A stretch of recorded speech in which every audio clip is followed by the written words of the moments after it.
Hello friends, how are you? I welcome back you on my channel La Education, and in this video I am going to talk about the strategy to prepare the sociology optional for the UPSC civil service exam.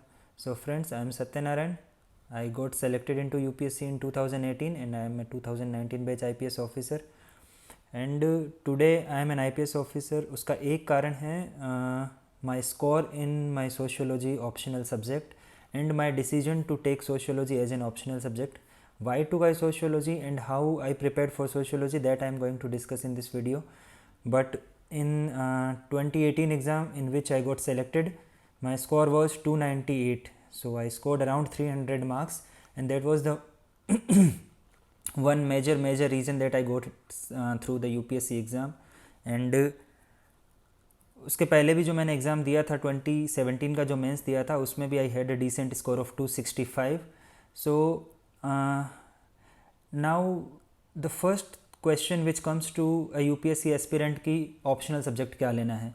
और अगर optional subject, because it plays the most important role, अगर आपका optional subject ही आपका selection बनाएगा या बिगाड़ेगा. अगर आप UPSC में सेलेक्ट हो रहे हैं तो ठीक है, जनरल स्टडीज़ ऐसे के पेपर में आपको मार्क्स लाने ही लाने हैं, लेकिन जनरल स्टडीज़ के अगर आप स्कोर्स देखेंगे तो बहुत ज़्यादा हाई और लो नहीं जाते हैं, यानी कि एक एवरेज स्कोर आते हैं. पर ऐसे एक ऐसा पेपर है जहाँ पे that is a make or break paper. उसके बारे में अभी हम बात नहीं करेंगे, लेकिन now we are going to talk about the optional paper. तो ऑप्शनल पेपर ही एक ऐसा पेपर है जो आपको या तो UPSC की लिस्ट से बाहर करेगा या UPSC आपको सेलेक्ट कर लेगा. इंटरव्यू का स्कोर तो होता ही है, लेकिन आप मेंस क्लियर करने में आपकी सबसे इंपॉर्टेंट भूमिका होती है आपके ऑप्शनल सब्जेक्ट की. तो सोशियोलॉजी को ऑप्शनल सब्जेक्ट क्यों लेना चाहिए? जो लोग ह्यूमन साइंस या ह्यूमैनिटीज़ सब्जेक्ट से हैं उन लोगों को तो मोटा मोटी आइडिया होता है कि सोशियोलॉजी क्या है, फ़िलोसफी क्या है, एंथ्रोपोलॉजी क्या है, उनमें क्या है. लेकिन जो UPSC की तैयारी करने वाले मोस्टली जो टेक्निकल बैकग्राउंड से लोग होते हैं, जैसे कि इंजीनियर्स, डॉक्टर्स, उनको ऑप्शनल सब्जेक्ट चूज़ करने में थोड़ी सी मुश्किल आती है. डॉक्टर लोग तो फिर भी जो है वो अपना मेडिकल साइंस चूज़ कर लेते हैं, लेकिन इंजीनियर्स और जो साइंस बैकग्राउंड से जो ग्रेजुएट्स होते हैं उनको ऑप्शनल सब्जेक्ट चूज़ करने में थोड़ी सी दिक्कत आती है. तो जो ह्यूमैनिटीज़ सब्जेक्ट्स में जो कॉमन ऑप्शनल सब्जेक्ट हैं, जैसे फ़िलोसफी है, पब्लिक एडमिनिस्ट्रेशन है, सोशियोलॉजी है, पॉलिटिकल साइंस है, ये लगभग जो हैं वो मिलते जुलते से सब्जेक्ट्स हैं. उसमें वैसे तो अगर इंडिविजुअली अगर आप देखेंगे तो बहुत फ़र्क है, लेकिन एक टेक्निकल बैकग्राउंड वाले बंदे के लिए ये सारे सब्जेक्ट लगभग एक जैसे हैं कि आप जो हैं वो किसी को भी तैयार कर सकते हैं. ज्योग्राफी थोड़ा सा टेक्निकल होता है, इसलिए लोग लेते हैं, पर ज्योग्राफी जो है उसका सिलेबस थोड़ा सा बड़ा है. तो सोशियोलॉजी क्यों लेना चाहिए आपको? उसका सबसे इम्पोर्टेंट रीज़न है कि इसका सिलेबस जो है वो बाकी ऑप्शनल सब्जेक्ट्स के मुकाबले थोड़ा कम है, यानी रिलेटिवली शॉर्ट सिलेबस हम कह सकते हैं. इसका जो पेपर 1 और पेपर 2 जो है उसमें भी काफ़ी अच्छी ओवरलिंकिंग है. आपको पेपर 1 की चीज़ें पेपर 2 में यूज़ करनी है, पेपर 2 वाली चीज़ें पेपर 1 में यूज़ करनी है. और उसके साथ साथ जो आपका ऑप्शनल सब्जेक्ट जो सोशियोलॉजी आप पढ़ेंगे उस नॉलेज को आप अपने GS पेपर्स में भी यूज़ कर सकते हैं, आप अपने एथिक्स के पेपर में भी यूज़ कर सकते हैं, और ऐसे में भी. ऑल्दो पिछले कुछ 3-4 सालों से UPSC ज़्यादा फ़िलोसॉफिकल एसेज पूछ रही है, लेकिन फिर भी आपको फ़िलोसॉफिकल ऐसे लिखने के लिए भी आपको सोसाइटी की अंडरस्टैंडिंग होना ज़रूरी है. यानी कि आपको सोशियोलॉजी की अगर नॉलेज होगी तो आप अपने ऐसे को भी बेहतर बना पाएंगे.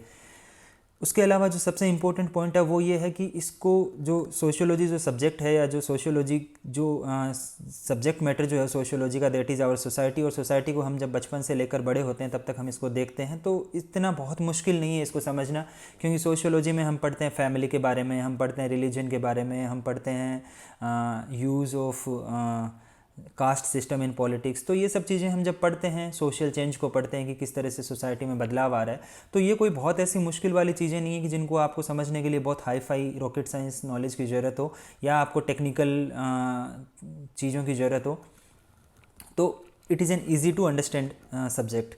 देन नेक्स्ट है कि ये एक सेफ़ चॉइस है, यानी कि अगर आप बाकी सब्जेक्ट्स के स्कोर्स और सोशियोलॉजी के स्कोर्स को कंपेयर करेंगे तो ऐसा नहीं है कि सोशियोलॉजी में मतलब आप 300 प्लस स्कोर करना बहुत इजी है और आप आराम से मतलब 300 प्लस स्कोर कर सकते हैं. That is quite difficult.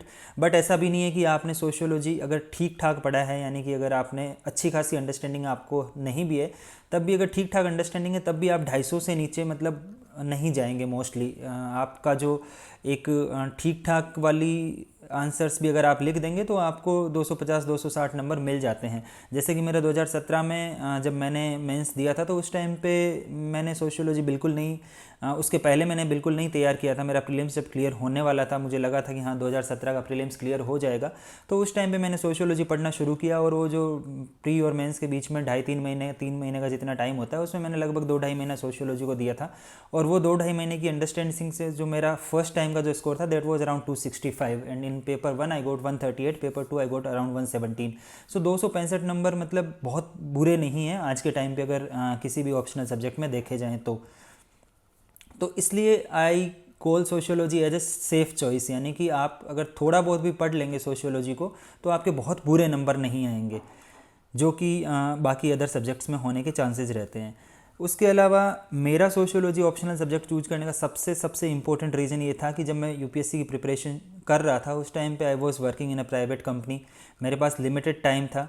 So I thought कि मुझे एक ऐसा सब्जेक्ट चूज करना चाहिए जिसमें मुझे बहुत ज़्यादा जो है वो कोचिंग की ज़रूरत ना पड़े, या फिर मुझे जो है वो बहुत ज़्यादा टाइम ना देना पड़े, बिकॉज मेरे पास लिमिटेड टाइम था और मतलब लिमिटेड बुक्स से उनको पढ़ के और मैं चीज़ों को समझ सकूं।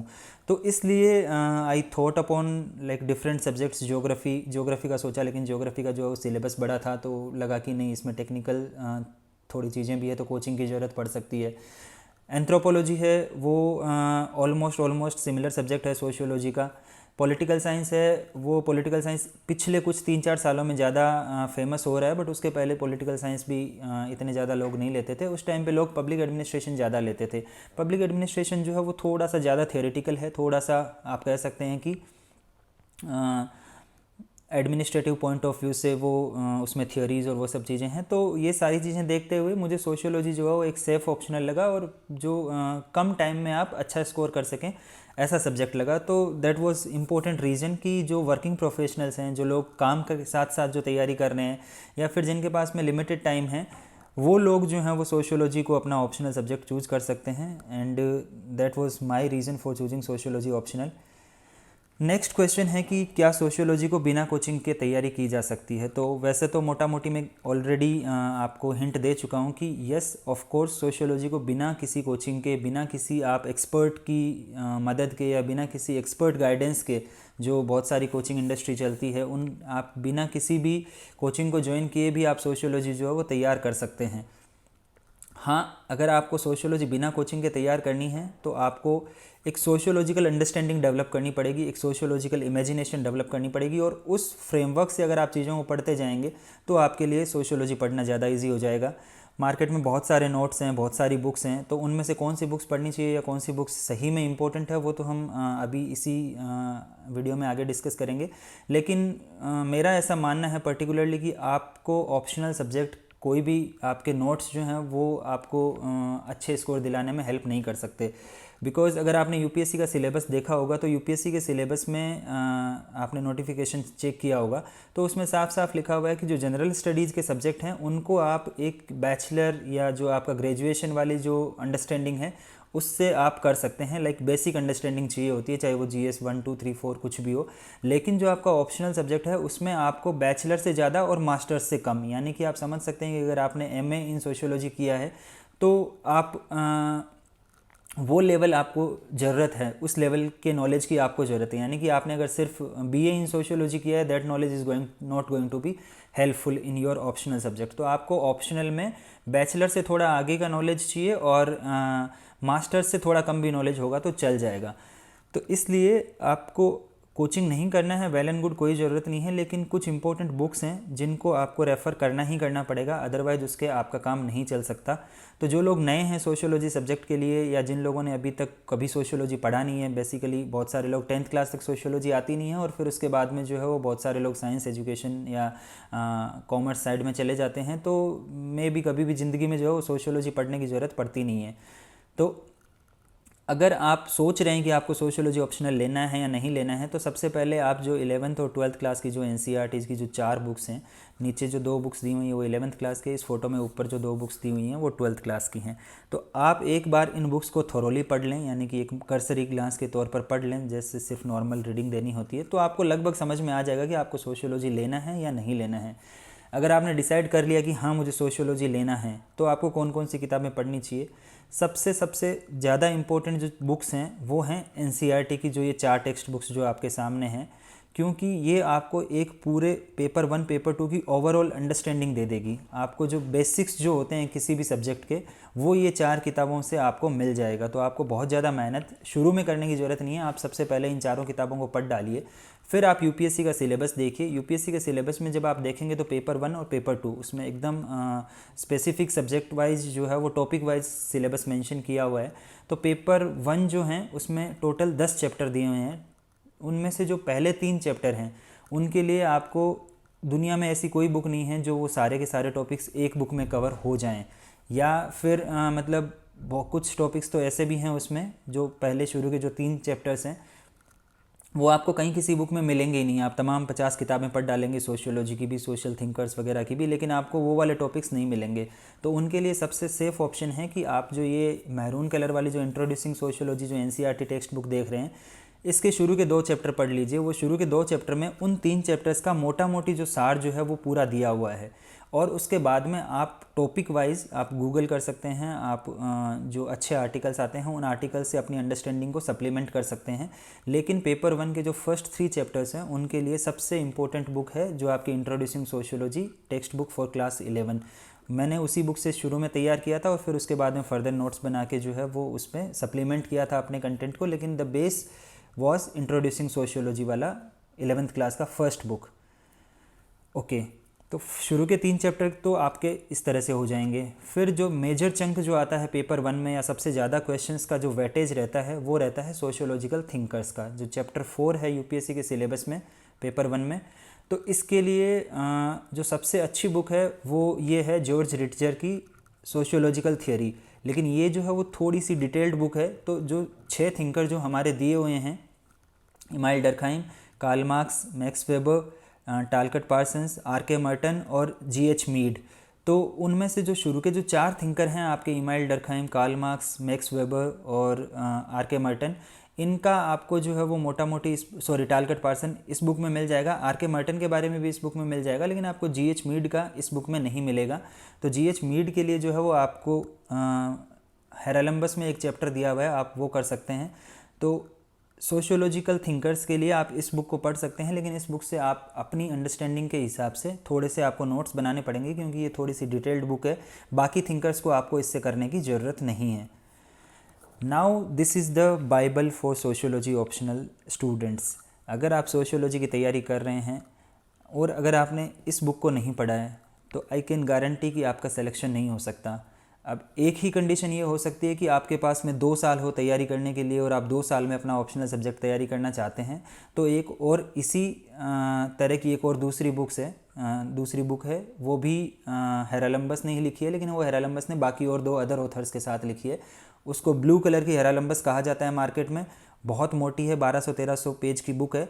ये वाली जो बुक है ऑरेंज कलर वाली, सोशियोलॉजी थीम्स एंड पर्सपेक्टिव, ये लगभग 300 पेज के आसपास की है।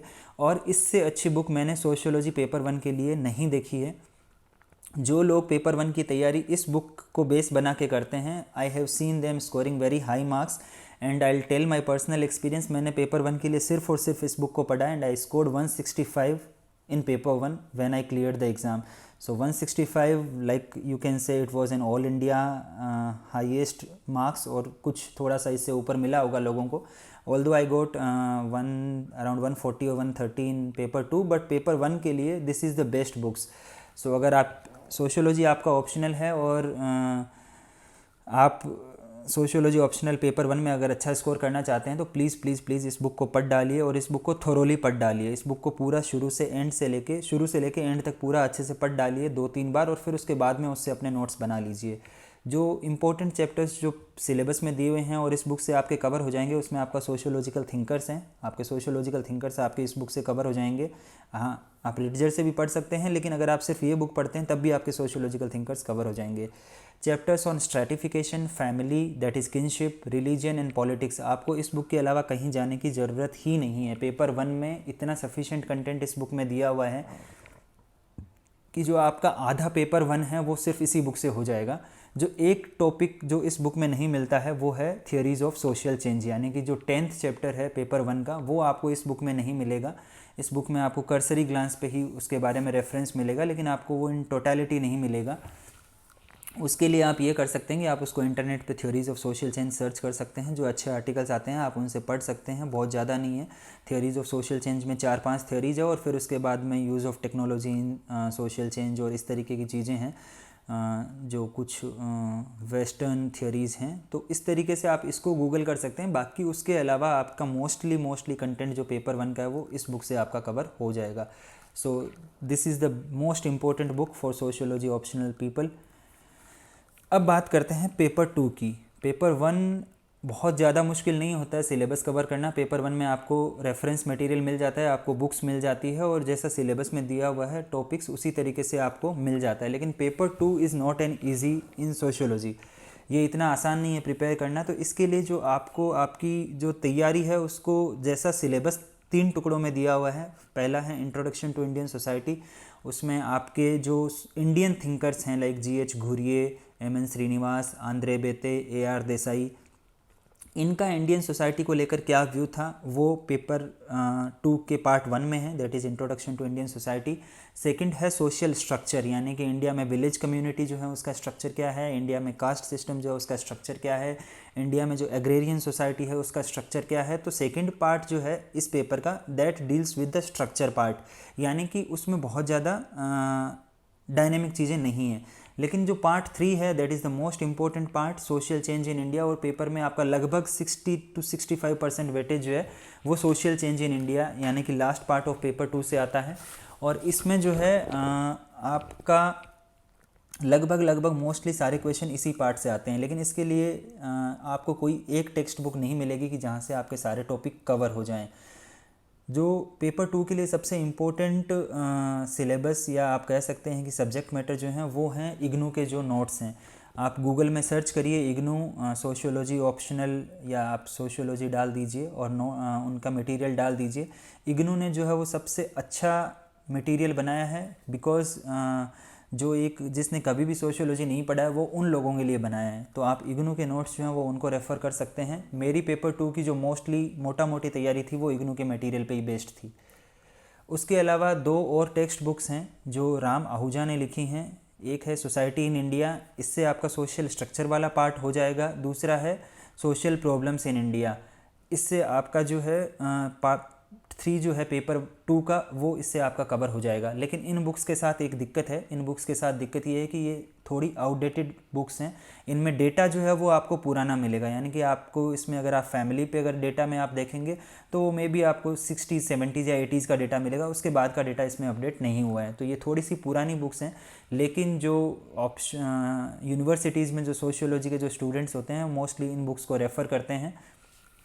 तो आप भी जो हैं वो यूपीएससी के जो टॉपिक्स दिए हुए हैं उनके हिसाब से आप इन बुक्स को रेफ़र कर सकते हैं। ये बुक्स थोड़ी यूज़फुल हैं लेकिन कम्प्लीटली यूज़फुल है मैं ऐसा नहीं कहूँगा। लेकिन हाँ, आपको इन बुक्स को पढ़ना चाहिए पेपर 2 में, इनके अलावा और बहुत ज़्यादा बुक्स हैं भी नहीं। लेकिन अगर आप वोरेशियस रीडर हैं, आप बहुत अच्छा पसंद करते हैं बुक्स को पढ़ना, और आपको लगता है कि नहीं मतलब आप एडवांस्ड लेवल की बुक्स भी पढ़ सकते हैं और आप जो हैं ज़्यादा इंटरेस्टेड हैं, तो देयर आर 2-3 बुक्स जो आप पढ़ सकते हैं। पेपर जो 2 का पार्ट 1 जो है इंडियन सोसाइटी की जो व्यूज़ वाला है, इसके लिए आप BK नगला की जो इंडियन सोशियोलॉजिकल थॉट जो है उसको पढ़ सकते हैं। इसमें बहुत सारे थिंकर्स के बारे में दिया हुआ है, लेकिन यू कैन रीड जो हमारे सिलेबस में जो हैं सिर्फ आप उन्हीं को पढ़ेंगे तो आपका काम हो जाएगा। उसके अलावा आप सबको पढ़ने की ज़रूरत नहीं है। You can read Ambedkar, you can read Andre बेते, you can read G.H. Ghurye, you can read A.R. Desai, but आपको सारे थिंकर्स को पढ़ने की ज़रूरत नहीं है। इसमें बहुत सारे थिंकर्स के बारे में दे रखा है। उसके अलावा एक बुक है handbook of Indian sociology, this is written by Veena Das. इसमें this is a compilation of essays written by different सोशियोलॉजिस्ट्स।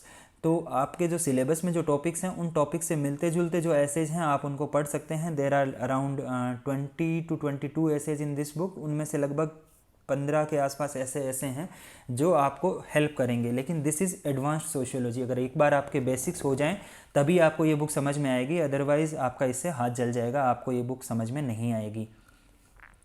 Then there is one important book by Dipankar Gupta, social stratification. So basically India का जो कास्ट सिस्टम है, जो paper 2 में एक like major chunk भी उसका है, अराउंड 4-5 क्वेश्चंस उससे ओवरऑल पूरे पेपर में आ जाते हैं कास्ट सिस्टम पे। तो उसके लिए आप सोशल स्ट्रेटिफिकेशन जो बुक है दीपांकर गुप्ता की, उसको पढ़ सकते हैं। इससे आपको कास्ट का स्ट्रक्चर समझ में आ जाएगा, चेंजेस समझ में आ जाएंगे, और जो use of politics in caste system है वो भी आपको काफ़ी हद तक समझ में आ जाएगा। तो this is an important book अगर आप पढ़ना चाहते हैं। लेकिन इसके पहले जो है वो आपके बेसिक्स तैयार हो जाने चाहिए। अगर आपके बेसिक्स तैयार नहीं है तो आपको इन बुक्स को पढ़ने का कोई फ़ायदा नहीं है।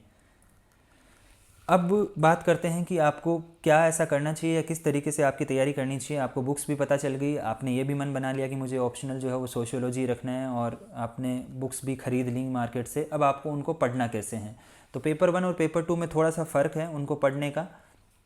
उसी हिसाब से मैं आपको बताने वाला हूँ कि पेपर 1 के लिए जो है वो आपको थिंकर्स के व्यूज़ ज़्यादा लिखने हैं, अपने व्यूज़ कम लिखने हैं। फॉर एग्ज़ाम्पल, अगर फैमिली पे क्वेश्चन आता है तो फैमिली पे आप जो है वो फंक्शनल थ्योरी लिख सकते हैं, यानी कि आप टालकट पार्सन का व्यू लिख सकते हैं।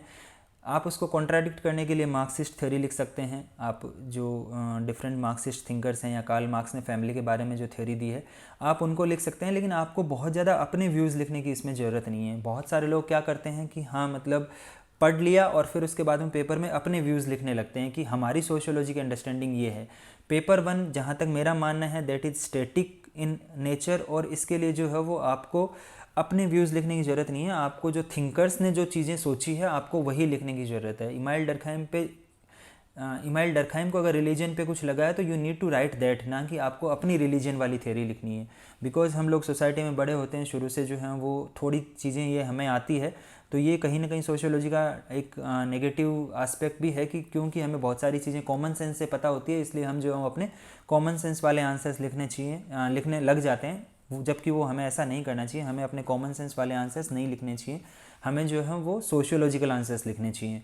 आप अपने आंसर्स में जितने ज़्यादा सोशियोलॉजिकल टर्म्स का इस्तेमाल करेंगे, स्ट्रैटिफिकेशन, सोशल मोबिलिटी, इंस्टीट्यूशंस, और अगर इस तरह की जो सोशियोलॉजिकल टर्म्स जो हैं उनको आप अपना जितना आंसर्स में लिखेंगे उनका आपको ज़्यादा मार्क्स लेने में फ़ायदा मिलेगा। यानी कि you will tend to fetch more marks if you use the sociological terms in your answers while writing answers in the mains.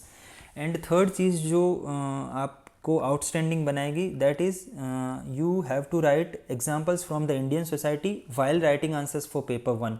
होता क्या है कि जब पेपर 1 की कॉपी चेक हो रही होती है तो उसमें सारा जो वेस्टर्न थिंकर्स और वेस्टर्न थियरीज़ और सारे एग्जांपल्स वेस्टर्न सोसाइटीज़ के ही होते हैं।